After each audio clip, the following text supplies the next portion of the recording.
So today we're out here in the barn and we're finishing a batch of syrup. We're going to show you some of the ins and outs of how we finish our syrup here at Gagne Farms. I've got a few tips here I'd like to show you today. It might speed up your process on your syrup at home. Alright guys, let's get right into it.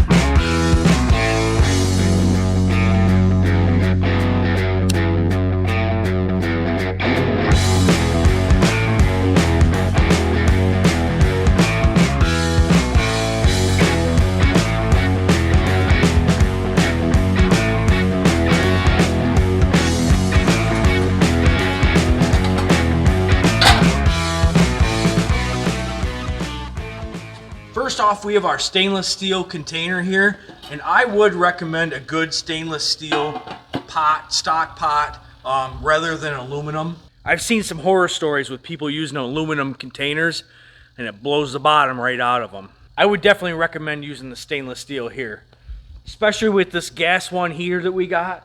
This thing has so many BTUs to it, it can actually burn a hole in an inferior container. So we just got our 20-pound propane tank hooked here to our stock pot. Then we're gonna get our vacuum filter press all set up and show you the whole process.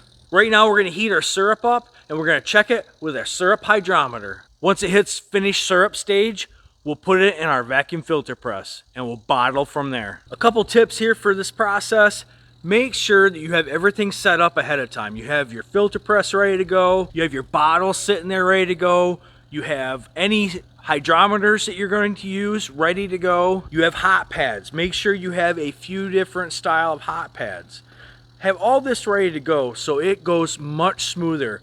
If you have to stop the process halfway through because you forgot your oven mitts and you got to run back inside and go get them, that slows down the whole process of finishing. And you want to get this stuff from finished syrup to bottle as soon as possible. You don't want it to cool down and have to reheat it multiple times because that can cause more niter in your syrup.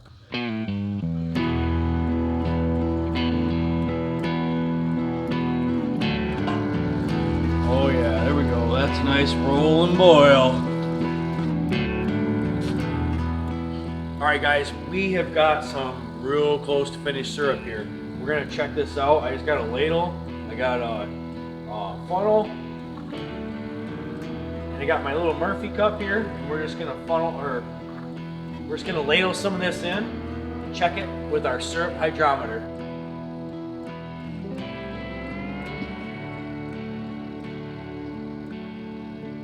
We are right at that top red line right now, and that's right where we're going to call it finished syrup.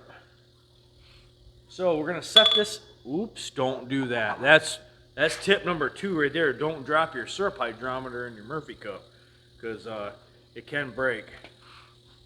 Ask Candace how that works out. All right, so we're just going to set this aside. So guys, when using diatomaceous earth, make sure that you're not putting too much in. Otherwise, it can clog up your Orlon filter and your vacuum filter press. So we've got roughly a gallon here. I'm putting less than a half cup. The ratio is usually a half cup of diatomaceous earth to a gallon of finished syrup. I'm going to put a little bit less in because I don't want to clog up my filter press.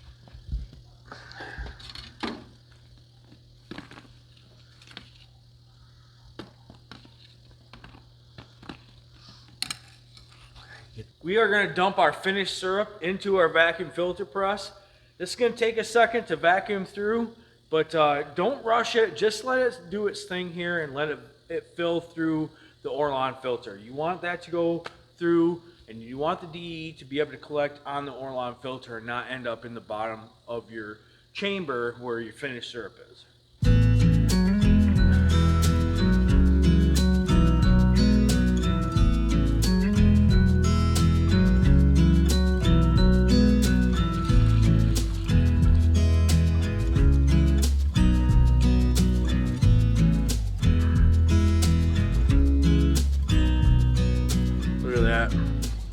Without even turning the vacuum on, most of that has already went through the filter. Alright, we're going to turn the vacuum on now. It's going to get a little loud. I'll narrate over top if needed. Here we go.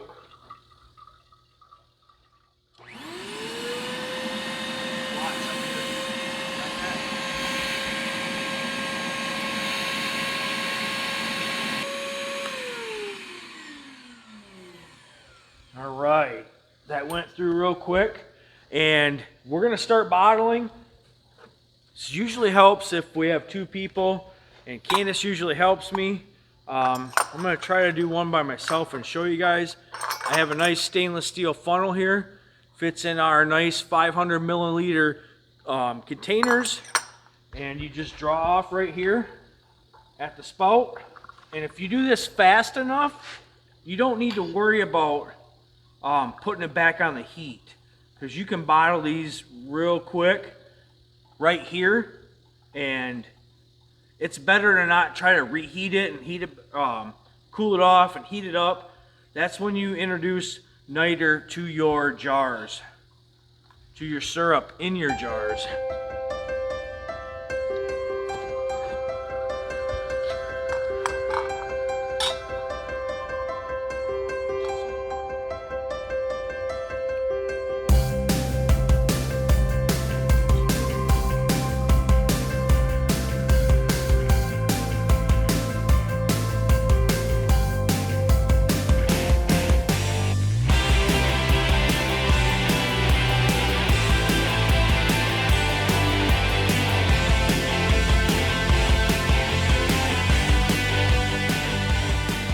I typically like to bottle my syrup out in the barn because you do end up with a little bit of syrup loss, I would say, on the floor, and it's better to be able to come in here with a broom and some water and clean the floor with a little bit of syrup on there than it is to clean your kitchen floor. So try to keep your mess out away from the main house. Your wife will love you much more if you don't mess up her kitchen.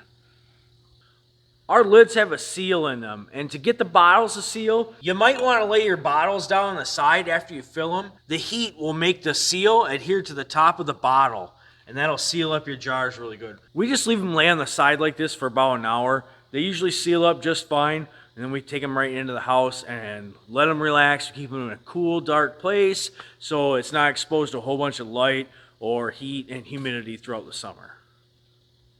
I hope these few tips and tricks helped you guys out finishing your syrup for this maple syrup season. You guys, we got lots coming up. We got lots more coming with syrup season this year. So you make sure to stick around, click that bell for notifications, and we'll catch you on the next one.